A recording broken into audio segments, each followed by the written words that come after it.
Greetings and welcome to Talk a Little, Learn a Lot, the American Society of Naval Engineers podcast. I am your host, Stephen Phillips. In this podcast, we talk a little and learn a lot about naval engineering while inspiring the next generation of STEM professionals. Today, I'm joined by Captain Jerry Rovner, U.S. Navy retired, to discuss the international submarine races to be held at Naval Surface Warfare Center, Carderock, June 22nd through the 27th. Captain Rovner, Jerry, thank you for joining me on the podcast. I look forward to this discussion. And thank you especially for putting us on the map again. It's very, very important that people understand what we do, especially now in this day of STEM programs and giving a good group of people to fill the pipeline of engineers going forward. Absolutely. And I'm also excited because I must tell the ASNE audience that I'm particularly fired up about this topic because I'm an alumnus of the International Submarine Races. Not clear in that name is these are human-powered submarines. I competed in the second ISR in Riviera Beach in 1991 as a midshipman when I was the propulsor for the Naval Academy's boat dubbed Subdue. Later in my career, I was a safety diver for races at Carderock. In the next couple of weeks, I'm going to interview many people involved in this year's race, but of course, I had to start with Jerry. So let me introduce him. Captain Jerry Rovner has a BS in Administration and a BS in American History from the University of Wisconsin. He has a master's degree in Human Resource Management from Pepperdine University. He served in the United States Navy as a deep sea diving and salvage officer. Upon completion of his diving training in Washington, D.C., he reported to the USS Orleton, ASR 22, as the Deep Submergence Officer, where he was responsible for submarine rescue operations. This included recertifying the submarine rescue chamber to a depth of 850 feet in 1975. He is among a rare breed in that he is recompression chamber certified. Jerry commanded a U.S. Navy expedition to conduct the underwater historical survey of the Panama Canal in 1994 as part of the canal turnover. He held certification as a saturation deep sea diver, a surface warfare officer, and a special operations officer. He completed 37 years of military service, which included both active and reserve time, retiring as a captain. And most important, he is married to Susan for the last 50 years. Jerry, thanks again for joining me. Let me start by asking, when and how did you first get involved in ISR? One of the people that I'll be talking a little bit about who's been with me throughout this thing is a retired Navy captain, also David Peterson. He was at NAVC. He was my past CO in the reserve unit. And we had yearly meetings to set up where we were going to go on our 2-week active duty training. And this particular one was 17 days for this particular event. And he came out and said, who wants to conduct safety diving operations for the international submarine races? And of course, I raised my hand thinking, submarine race? Come on. This is a joke. This is a joke. So I go back and tell my men, I said, guys, if I got a great thing, we're going to Florida. We're going to be on the beach. We're going to be supporting this thing called a submarine race. Well, I had explained to everybody exactly what it was. So we packed up all our gear and we went down Riviera Beach in that summer of 91. And lo and behold, we had to set up a quarter-mile underwater course and to survey that to get it, properly done and to make sure it's not too far offshore, because at that time, each human-powered submarine had to have a delivery vehicle to get it out to there. So we set up a course. We also set up on the course 110-meter straightaway. So I had people at the front and people at the back. And if the submarines didn't pass that event, they weren't allowed to go on the quarter-mile track. But prior to that, they had to pass it in a dry inspection to make sure that they qualified for everything that we wanted, And as the years have gone on, that's become a lot tighter and a lot more sophisticated. Um, there, we were using a lot of civilian judges, and we weren't really sure what we were looking at. My main concern then was, can I get a person out of the submarine? Because they're very tight quarters, as you know, being the engine of one, and making sure you had enough, air to breathe, and making sure everything was marked right, so we knew how to get people out. And other thing, I was very interested in making sure that some of these blades on the propulsion systems are very sharp. We don't want anybody get hurt. So that was one inspection, and then the float that took them out, or delivery vehicle took them out to the course, was another one. Then getting them down, and then racing, and we usually use two at a time. And the way we were requested, as I said, as a reserve unit, and we worked our little fannies off, and we found out that people that are volunteers come and go as they please. So we ended up doing the bulwark of everything, setting it up and running. And apparently we did such a great job that, I don't know if you remember the name Black Bart, but he was the head of diving back then. He requested me and my team from Philadelphia again to do the 2000 the 93 race. And that was held in Fort Lauderdale. And at that particular race, we ballooned up to 50 boats. And we had to do a tremendous amount of work because it was so big, so complicated. Um, we rebuilt a barge before the Coast Guard would let us use it as a diving platform. We had two open bells that we used for the starting line and the finish line. Course was set up, and to get 50 boats with weather and everything through inspections was very, very difficult. I did not know at that time that they wanted them inspected in the water. Finally, what I did was I opened up a dock. We could drive them into a dock and do many at a time, get them cleaned up, figure out what was going on, because it just wasn't going to happen in a 2-week period of time. So the first week of that event was setting everything up. The second week was trying to get the races done. But with 50 boats, 50 different plans on each one, it was very, very difficult to make sure we had enough time and space to run this. I also had the Coast Guard on standby in case a boat went off the course. And one of the hard parts of it, and as you will know, I mean, being a diver, at one time I had 72 people underwater, and to keep track of everybody. And we started our work at 5 o'clock in the morning, and we didn't get everything cleaned up till it was dark at night. And then we were charging bottles, which I had to get them certified for air, because the attorneys for the Navy wanted to make sure they were certified compressors. And I had brought the compressors from New Jersey. Actually, they were given to us by a company that wanted to test them out, and we used those. And we would fill those bottles up in the evening for all the contestants. So we worked just about around the clock. And it was great. And all my guys just loved it. We got to see the excitement of the young people and how they were so passionate about what they were doing, and that contagiousness of their thing was great for us to see. So we were there to support them, and that's what kind of carried me on. This is my 34th year, so if I guess I got committed to it. If I can just keep going for a minute, in '93. The races were going after the race was over in '94. We were told the races were stopped. There was a problem with the sponsor of the race, Pat Perry from Perry Oceanography. Somebody had put a lawsuit in from the '91 race. It tripped over a wire on the beach, and he didn't want to have the exposure. So I got a call from Nancy Hussey, who was the executive director of the enterprise at that time. I drove down to Washington, and she wanted to know if I would take it over. And I was like, what are you talking about?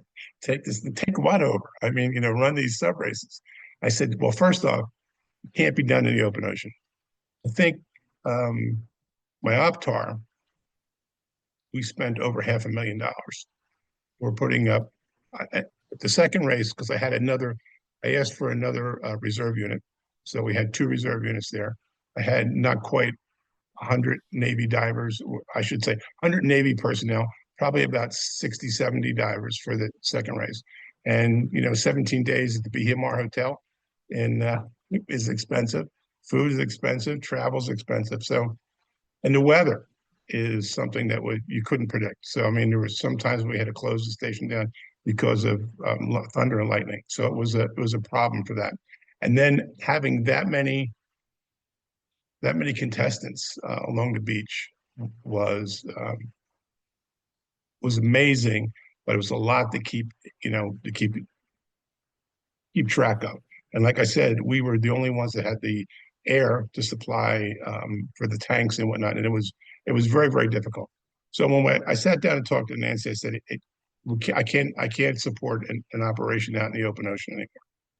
So she had a connection, and I made some phone calls, and we had an interview with Carderock, where we currently are at, and they let us go between Christmas and New Year's. So we actually had a 3-day event, and unbeknownst to me, we were being monitored and graded. Now, I went back to my reserve unit and I asked, "Is anybody interested?" And without exception, everybody volunteered. So I took my reserve on their own time between Christmas and New Year's in '95, and I called up Jim Corey, who I had met at the '93 race. He was from the Secret Service, and he was in charge of the president's in-water security. And I said, "Jim, would you come over and help us out?" And as it ended up, he ended up being my diving supervisor. Got sick. Jim pitched in, and the rest is history. Jim and I were together forever. After that, and we pulled the race off. And what was interesting to me was after we were done the races, I had a wash down with the people that were in charge there, and they came and they said, "We're amazed how you ran the diving station. It's just like the Navy." And I said, "It is the Navy. Everybody that you see here is Navy. We don't know any other way of doing it." And that's how we kind of got the go ahead to stay at Carderock.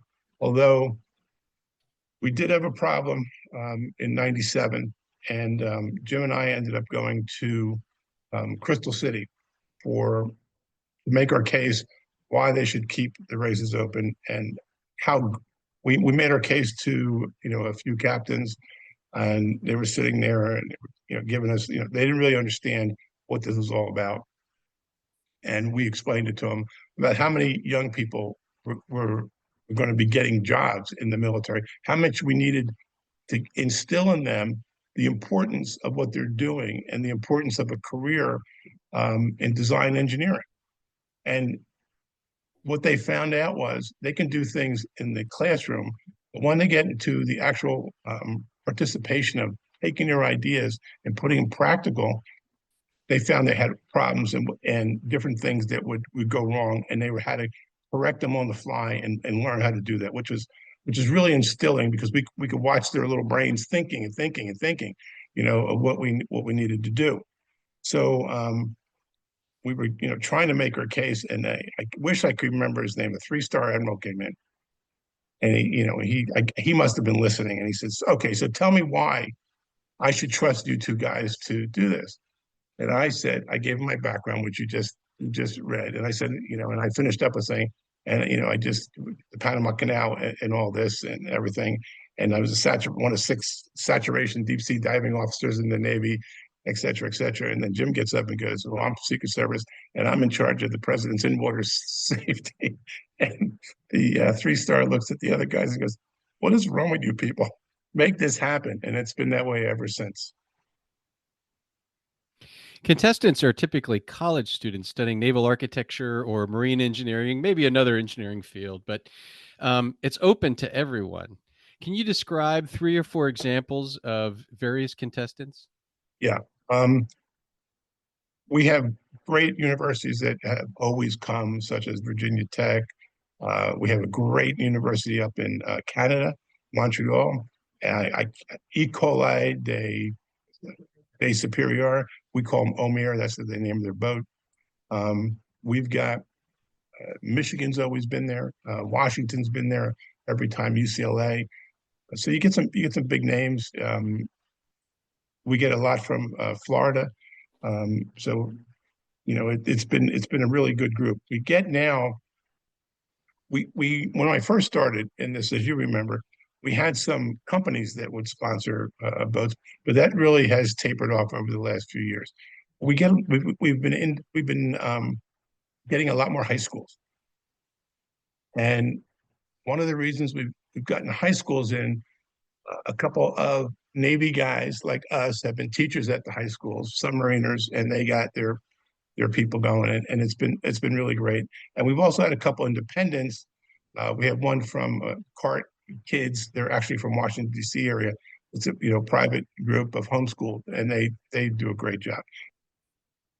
What's really special is the Navy gets to view future engineers at their place for over a week and see how they perform.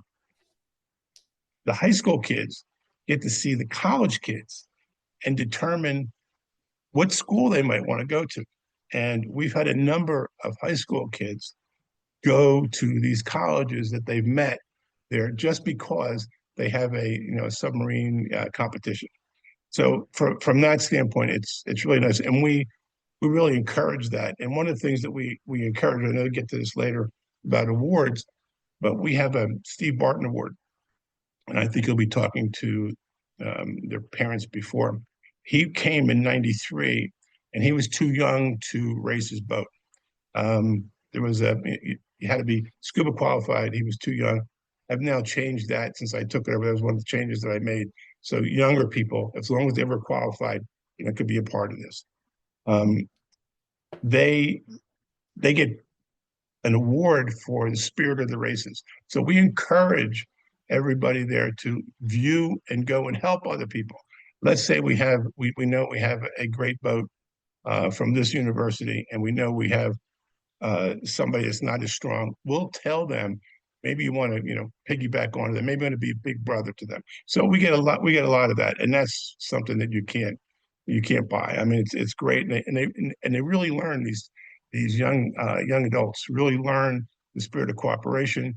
They learn what their limits are, what the limits of their technology is, and they get to see, they get to take their ideas and make it practical. And that, I mean, that's a whole thing. As everybody in your audience knows, that's a whole big deal. When I participated in the second ISR, the Naval Academy was proud to be the defending champion of the first race. So we returned with that champion boat, Squid. And as I said earlier, I was the propulsor for the second boat, Subdue. Subdue had a unique paddle wheel propulsion design. Its power emerged just as a Mississippi River boat at the bottom of its rotation. And in this case, the paddles would emerge from inside the submarine, protruding downward and backward, pushing the water. As it ascended, the paddles returned back inside the boat, but they would also fold or flip to become more hydrodynamic, reducing the drag. We really thought that design was cool. I'm interested, what other unique designs have you seen over the years? Well, we've seen people try to do jet propulsion, sort of like you said, to get the water and suck it through. A lot of flappers, and they're kind of funny. We had one guy who was actually a retired Navy diver, and he came back a few times, and he built, it was identical to the Jetsons, um, craft that was flying. And he took, we'll get some of these boats that go down in a couple minutes or whatever. He took almost a half an hour to get down the course, and I mean, he was dead tired when he got out, but he made it, and everybody was there cheering, and it was really good. I've seen fish; they might make like a fish, how it swims. I'm going to tell you that the ones that usually are the ones that work are the propellers. I mean, that's why we don't have that many in our nuclear program. I don't think they have flappers or whatnot, but the propeller driven ones work the greatest. But what's unique about a lot of that is I've seen over the years where, based on their speed, the propeller will change a different angle, different this, the fins will go a little different. So that's been, a big thing. One of the groups had them so triggered, it was all done by computer. So as soon as they would, get X number of RPMs, it would do this, it would do that. So we've seen some really, unique designs in that. And remember, as Who you are know, they're human powered, so there's no engines in there. who are some of the memorable people who have participated in ISR over the years? Okay, let me just rattle off a few people that have been with me for the whole time. As I said, Captain Dave Peterson, he's been there for, he just missed one race. And then, when he retired, I said, hey, Dave, you're working for me now. You're going to get me involved in this. And he's been there throughout the whole thing. Jim Corey, Secret Service. And I'll get one of the things that he did. Dan Dozier. Now, here's one of the things that's really interesting. Everybody that's been for the last 15 years, maybe even longer, that I deal with. When I first started dealing with people at Carderock, I had to go through long-winded explanations of what we did, how it worked, and whatnot. For the last 15 years, everybody that works there has been a racer. Everyone. And Dan Dozier was at the first two, and then he ended up being the head civilian there. So we didn't have a problem.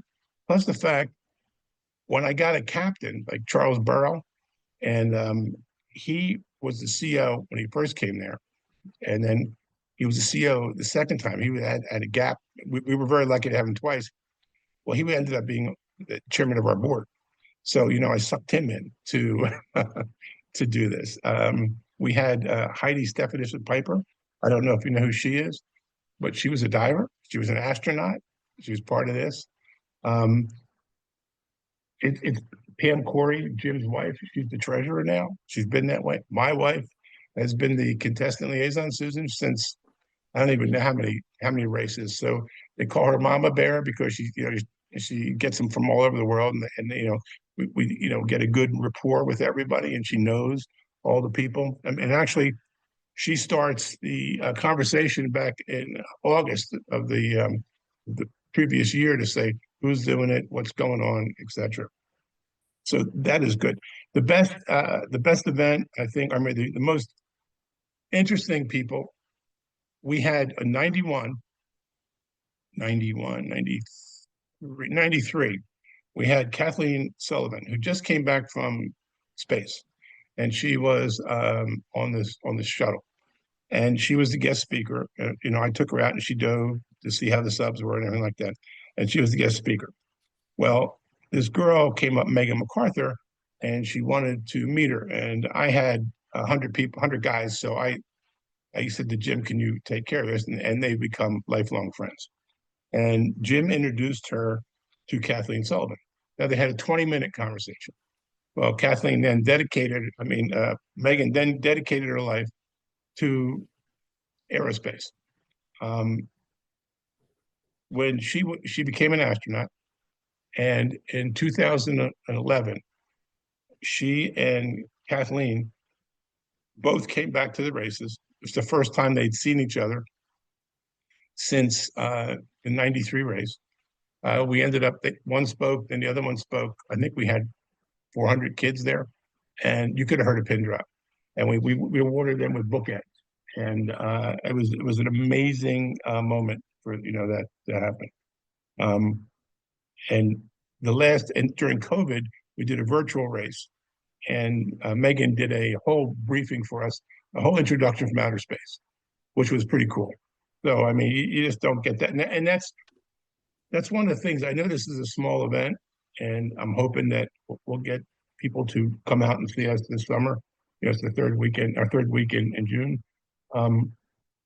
Because just to see these young adults, and I'm going to say that conservatively, over my 34 years, I'll bet you 3,000 kids have gone into the defense industry. Some at Carderock, some in the military, some with others.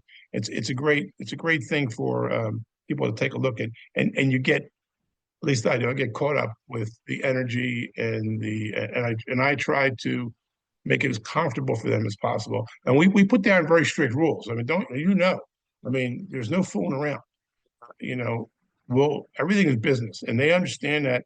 We have a briefing the night before. We go through all the rules. We even go through what the military courtesies are, etc. So, that's something that we're very very proud of. So well, we've had as we had discussed in the past, we've had different TV stations there. We were on Good Morning America. We've had Alan Alda come there twice. Once out in the open ocean, once inside. So we've had a lot of coverage. It's been good, and we get a lot of guests that come through there. I remember both times that Alan Alda came, I was there. He was there the second ISR when I was the propulsor, and it was Scientific American then. He was like the narrator person for that. Yes. And then when I was a safety diver at Carderock, he came one time during that. I'm interested. I think you've sent me the link to Megan's address from space to the ISR. If I can find that, I'll put that at the tail end of the podcast for everyone to Well, listen it's to. funny. I just showed that to a young man today. That's Yeah. I just watched it. It was very good. You talked about how the race moved from Riviera Beach to Carderock. And again, I remember that. I remember the conditions in Riviera Beach. We had to end the race early because of the conditions there. It's tough. It's the open ocean. The ocean does what it wants. So then you moved to Carderock. I'm curious, over the years, you've made several improvements to the course at Carderock. Could you describe how that has evolved? Oh yeah. I had to come up with a race course. So with my guys and a few other, I gave a talk to, you'll love this. I gave a speech to the Princeton Scuba Club in Princeton, New Jersey. And from that, I got three guys that wanted to, work, Peter Hanway, Dave McGee, and what was Maurice Coots. Now, Maurice Coots was a old time diver, and I think he even knew Jacques Cousteau. And I got a guy that worked at Frank Lang, who worked at RCA. And we set up in a warehouse with a bicycle to figure out how we could do timing. And we worked something out, and Frank was able to borrow the equipment for that. And we set up a course underwater, and that was difficult with stanchions, and we didn't know what we were really doing. And we had to make the course so people could see it and go down. So we wanted to lay out a 100-meter course with a speed trap in the middle, so they could, optimum speed if that was the case. And then at the end, they would stop pedaling, and as you know, safety divers would get them. So we started out with chem lights, and every once in a while we had to, we had to stop the race, we had to go down and put the chem lights down, and it was dirty. The tank was not a clean tank.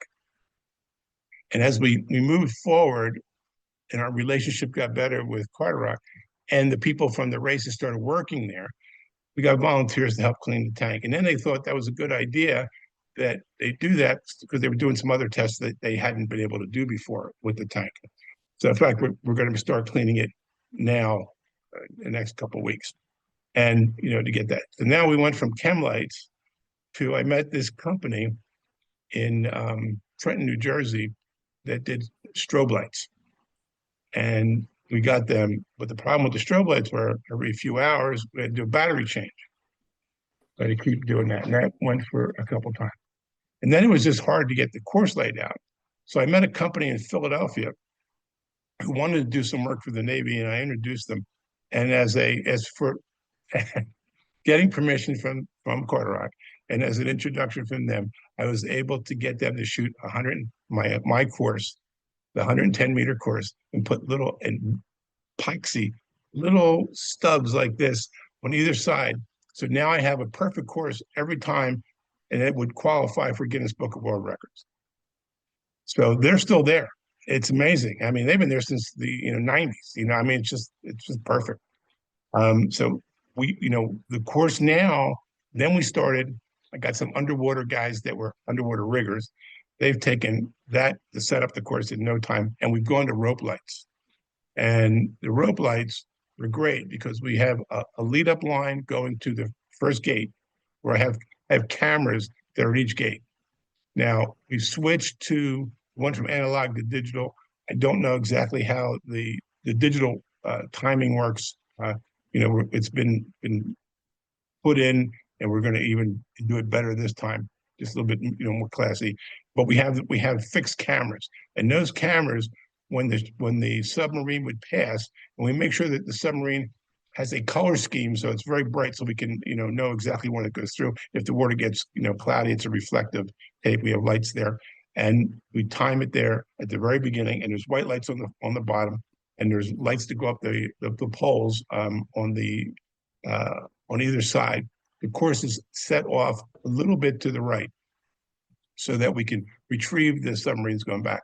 Remember, the tank is 52 feet wide, 22 feet deep, and not quite a 3/4 of a mile indoors, but we only use maybe 200 some meters. That's it. The course is actually 110 meters.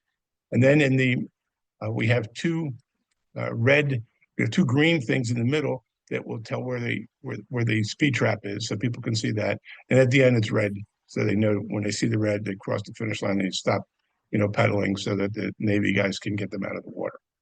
So with the rope lights, once that happened, it made our job a lot easier. Building a submarine and completing the course is an accomplishment in itself. Speed is clearly a goal. But Jerry, what are the other elements and prizes associated with the competition? We want people to be judged on the total package of engineering. We have one of the things that I wanted to make sure, since I was running it, I was never involved in the judging. So we have a separate group of people that do the judging, and then they're outside of the people that run it, right? Although we do have wet judges that are part of it, make sure that everything's working in there. I wanted to say that because I don't want anybody to be prejudiced. So it was always one of my key things. We look for intelligence and innovation. What is the big thing that came out of it? Now, not that it may work or not work, but what were they thinking of, and why did they think about it, and why did they build it? As you said, we look for the absolute speed award, who's the fastest, and everybody, that's the big thing. Who's the best person? We look at the best use of composites. I remember one of the pilots that cracked me up was they were able to get bulletproof cord somehow, and they wrapped their entire submarine in bulletproof cord. It was so heavy. You weren't going to kill anybody in there every time, but it was very heavy. It was unique. We look at the best design. The judges look at what is the best design. We call it the smooth operator award. Who has the ability to come in and out of the water the best? Who doesn't? Gets their people in the water, they're ready to race, they get down, they come in, they come out. So that's interesting. When we talk about speed, we also do it by category. So we have a number of different categories. We have one person submarine propelled, one person submarine non-propelled. We put that as a category, and same thing, two people propelled, not propelled. So we look at that too, and then we give out 2 awards for overall performance. Who had the best design? Who was the people had the easiest way of getting in and out of the water? Who did things the best? And then we have the Spirit of the Races award, which I alluded to later. Who helped the most people? And that's voted on by the contestants. So they vote on that. Who was which team was the best to everybody there. So I think we cover kind of everything. We don't want to leave anybody out. And I think when we look at innovation, they can take a number of turns, and it may not be something at this particular time that was going to work. Maybe with another iteration of it, it'll be really great. Do you have some memorable moments from ISR over the years? A lot. I think I will say that the guys in my diving unit, them kudos. If it wasn't for them, there'd be no race. When I asked for volunteers, there was nobody. I mean, where was I going to go? And for the first 2-3 races, they did that. My son, I don't know if you remember, and my brother would come down and help out, and they pull the submarines back, and the rope. And if you talk to me, you got hooked in, So there are so many people that I have to, I have to thank. Now I've even got my grandkids in it. So when you say how many, what it's just so many people that stepped up and do things. Justin Chase, and he's on the board now. His father, Chip, he was my reserve. He was in reserves. And he was the reserve CO of Experimental Diving Unit. So we had him. What it's not that it was anybody in particular. It was that group. I mean, that guy Maurice Coots, he was he was from Scotland, and he was just a complete nut. And but he came down here to help. Frank Lang. Oh, a little quick story about Frank. Frank, no one was allowed to talk to Frank because he's our timer, and he got all this equipment. And a circumstance would have it, ended up being on the board of directors of a autistic school in Princeton, New Jersey. And sitting next to me is the president of RCA, where this guy worked. So I go over there. He invites me for lunch. So I go over there, and having lunch in his office. And I talk to him about Frank and tell him about sub races and all that. And he says, "Oh, let me get Frank up here." Well, Frank had never met the president. Frank had been there like 30 years or whatever. And Frank gets called, and he comes in the office and sees me sitting there, and he's going, "What is going on here?" And I said, "Frank, I was just telling, whatever his name was, what we're doing with the sub races, how you've been so great with the equipment you get from here, you borrow." And he looks at me like, "They don't know I'm borrowing the equipment, Jerry."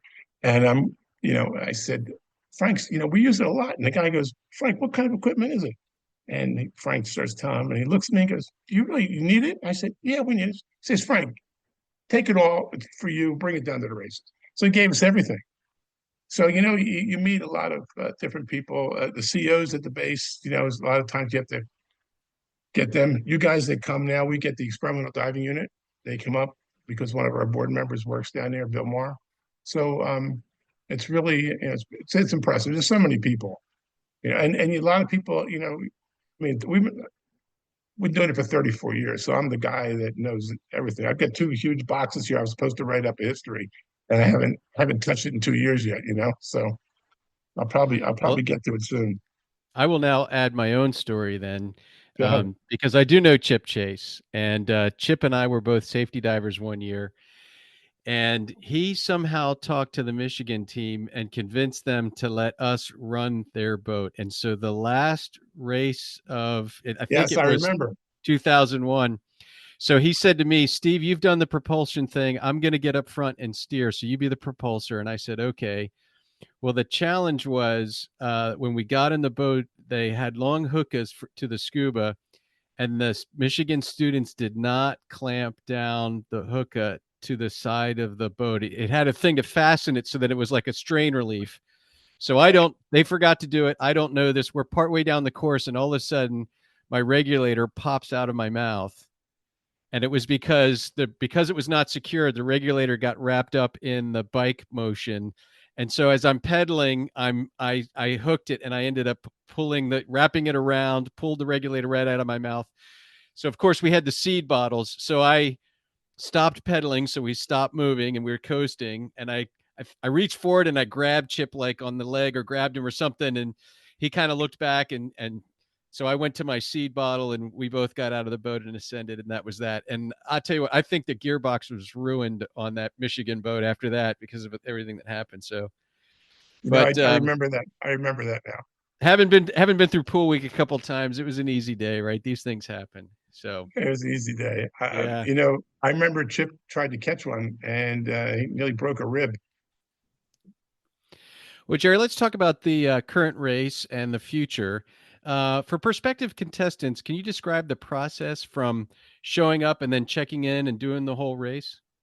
Right. I think it's better to start with, probably starts 2 years in advance. They have to decide that they want to do it. There's nothing, most of the schools do not know what's going on. In fact, I was at a college years ago, and they had a submarine there, and nobody knew what it was. I said, "Oh my God, I remember that." And they go, "What?" You know, and I talk to some of these kids, and I say, "I've been doing it for 34 years now." So, We had people that, married, have many kids, and kids are in college and all that kind of stuff. I think what they need to do when what I try to instill upon them, this is an opportunity of a lifetime. You are never going to be able to build something and test it in a facility such as this that the United States Navy has. And it should be treated as a privilege, an honor and a privilege to be here. And I say it's up to you to be ready to go. Now, some years, some students, they're not ready. Other years, everybody's ready. I can tell after talking to them at our first meeting what I'm going to get. Susan tries to explain to them, when she does her contestant liaison, please be ready to do this. And then we run into problems like they can't get their boat here. The customs didn't do this, or if it's come from overseas, or it was too expensive to get this. They tried another way. One of the big problems we have is they don't train their divers enough, and we're very, very strict on qualifications and medical qualifications. We don't want to put anybody in harm's way at all, because that's the first thing that'll happen. Somebody will get hurt. We'll never be allowed to go back there. We tell them, get them trained. And if they're not trained, we've got to take the time, and it takes time from everybody else to make sure they can complete a safety checkout dive. So we're very, very serious about that. We have to make sure that, and what they should be doing when they get there, everything should be ready to go. Their safety checks, their systems, their engineering should be ready. We see some teams that are trying to build it while they're here. I mean, this is, and it happens every race. And we have other teams that come there and go, we're ready to go. And we can only do it for a week now because the tank is very, very expensive to run. And we do it during what Navy shutdown period, basically there. As long as they're ready and willing to go, we don't have a problem. Sometimes their theories don't work, and that'll be a problem, internally for them to figure out. But the best thing that we do, and we try to explain to them early, is be ready to go. You have 5 days. You're not going to get an extra minute.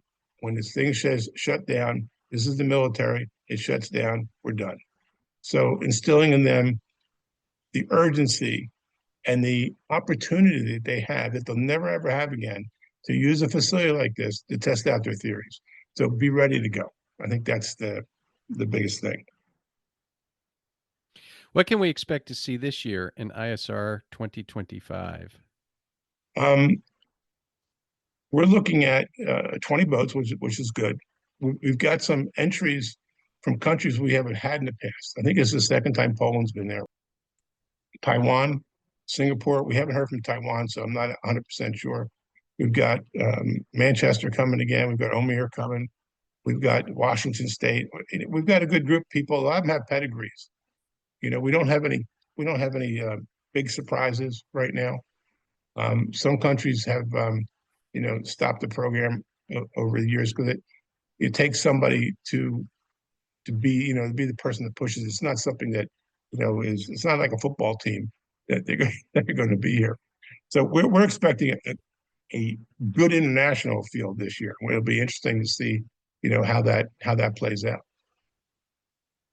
Is there anything else that you would like to share with the Talk a Little, Learn a Lot audience? Yeah, I'd love to have them come and see the races. 23rd starts in June. It's for the whole week. I would, if I was a spectator, I would say, as you would say, Wednesday is probably the best day, only because Wednesday, Thursday, because takes 20 boats to get everybody in, checked in. Like I said, we're talking dry checkouts. And we'll get there Sunday, and people will be ready to get their dry checkouts, and they'll be ready to go. And that's what we like, because if you're ready to go, Monday, you could be in the water and race. We'll be set up, and then it's up to you to use the course. But we've got to get, as long as everybody passes all the inspections. And what we also do, just as you remember, we take all the safety divers, and we go to each boat to make sure they understand where their egress, and where the sharp points are, because some of them are sharp. And we talked to them about dulling some of these blades down because you can really get cut bad. But we want to make sure they know where to go. Everything's highlighted in, with international orange and spray paint, and then we also have a light on the top so everybody can see exactly where it's at in case it gets cloudy. And the boat, the safety divers follow these boats as they go along, and they have a emergency buoy. It's a dead man switch. Something happens, they let their hand go, or if it goes by accident, it doesn't matter. That buoy hits the surface, the divers go in and get the people out. They're not allowed to come out by themselves. They have to be escorted up by a diver, so we don't want any embolism problems. But I think this year is going to be it'll be good. It's like every other year, things will get moving. I'm looking forward to seeing the young adults that are there, looking for it. I also love to see, one of the things I like to do is walk around and see who's helping each other. To me, Yeah, that that's what it's all camaraderie, about. yeah, Yeah. camaraderie is very, very good. And I also like to see the high school kids mixing with the college students. And like I said, we've had many that have gone to those colleges just because of this. So, I mean, for me, it's very rewarding. And talking to you, I mean, this has been great. I mean, if you hadn't been a student going through this, we would never met. I mean, because it's a niche. Absolutely. Absolutely. And so thank you, Jerry, for taking this time to discuss the International Submarine Races 2025. I hope that we can welcome you again to Talk a Little, Learn a Lot, the podcast of the American Society of Naval Engineers. Thank you very much. Hello, ISR fans, and welcome to the International Space Station. I'm NASA astronaut and former ISR subpilot Megan McArthur. I'm so glad to know that students are still innovating and competing in the international submarine races. I'm sorry that it's not possible for you to be in the water at Carderock this year, but this is still a unique opportunity to learn and grow. It is absolutely true that my participation changed my life. I was studying aerospace engineering at UCLA, hoping to one day work for NASA, maybe even become an astronaut, though I was a bit hazy on the details. One day in senior year, I sat down in class next to my friend Derek. He was a fellow aerospace engineering student, and he said, "Megan, we're going to build a submarine." And somehow, that became the thing that we did for the next 6 months in all of our spare time, and even some of our not so spare time. We were a small team, so of course everyone got conscripted into multiple roles. I was the smallest person on the team, so I was assigned the pilot role in our 2-person sub, as the only one who could fit into the space left over after we built the sub around our powerhouse bicycler. So, I needed to become scuba certified. As someone who was not a strong swimmer and a little bit afraid of the ocean, this was something of a challenge. But meeting that challenge helped me grow stronger, and I fell in love with the ocean along the way. So when I went to the sub races, I was winding down my undergraduate studies and trying to figure out what to do next. I really wanted to be involved with space exploration, but now I was dreaming about ocean exploration too. As Jim mentioned, he arranged for me to meet Kathy Sullivan during the end of races barbecue. So I asked her, what should I do if I want to be an astronaut? Keep pursuing aerospace or take a left turn into ocean exploration? At this point in my life, I've been asked that same question by dozens of aspiring young astronauts, and I give them the same answer that Kathy gave to me on that beach. You need to figure out what it is that you love doing, and then work really hard to be good as you can be at doing that thing. She said, don't try to guess what NASA would want and pursue something for just that reason. If you don't love what you're doing, you're never going to be that good at it. And if you're not good at it, you're not going to get selected by NASA. Getting selected to be an astronaut is a real long shot. But if you choose to pursue something you love and you never get selected, you still get to go to work every day and do something you love. It was great advice.